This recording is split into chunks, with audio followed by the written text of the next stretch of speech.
네, 진보당 부대변인 김다은입니다. 오전 브리핑 2건 발표하도록 하겠습니다.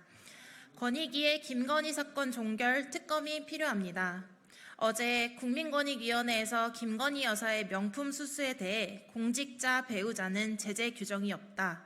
직무 관련성 여부를 논의했으나 종결했다라고 발표했습니다. 발표에서 권익위는 직무 관련성 여부가 왜 없다고 판단했는지, 대통령이 명품 수수 사실을 알았는지, 이후 규정에 따라 신고 의무를 다했는지 등 자세한 내용 없이 신고 처리 기한을 연장하다 규정이 없다는 이유로 사건 종결을 발표했습니다. 권익위는 반부패 총괄기구입니다. 하지만 어제의 발표를 보면 권익위가 스스로 존재의 이유를 부정하고 대통령 부부에게 면죄부를 준 것으로 보입니다. 가방을 건넨 최재형 목사가 지인 관련 부탁을 했다며 청탁 내용을 스스로 밝히고 있는데도 아무런 제자 없이 수사 종결이라니 도저히 납득할 수가 없는 결과입니다. 권익위의 결정과 별개로 수사 중인 서울중앙지검은 절차에 따라 필요한 수사를 계속할 예정이라고 합니다.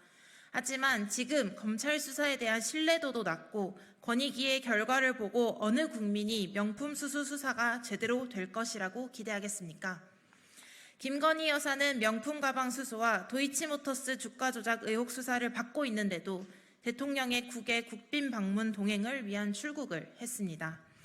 대통령 부부의 참으로 무책임한 모습이 아닐 수 없습니다.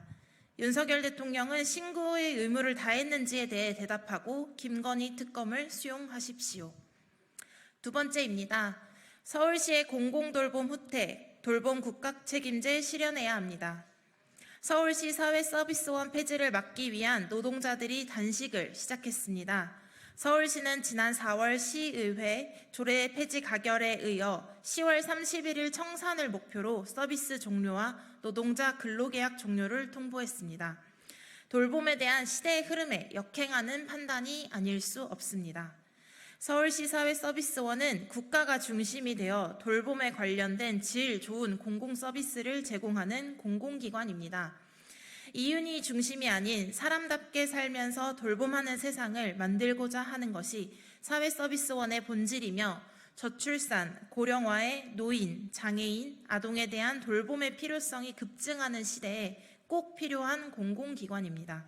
이러한 기관의 폐지는 공적 돌봄을 외면하겠다는 선언입니다. 초고령화 시대의 돌봄은 대표적인 민생과제입니다. 태어나서 죽을 때까지 생애 전반의 돌봄은 필수적입니다. 코로나 시기에 봤듯 돌봄의 영역은 민간만이 책임질 수 있는 부분이 아니며 공적 영역이 공공기관을 중심으로 더 확대되어야 하는 영역입니다. 국가의 돌봄 정책 실종과 방치가 결국 지방자치단체의 자율에 맡겨졌고 지금 서울시 사회서비스원 해산까지 온 것입니다. 서울 시민의 공공돌봄이 이대로 사라지지 않기 위한 노동자들의 동조 단식을 지지하고 응원합니다. 또한 진보당에서는 돌봄의 국가 책임제 실현을 위해 돌봄정책기본법, 돌봄노동자 기본법, 돌봄자 지원법을 적극적으로 추진해 나갈 것입니다. 감사합니다.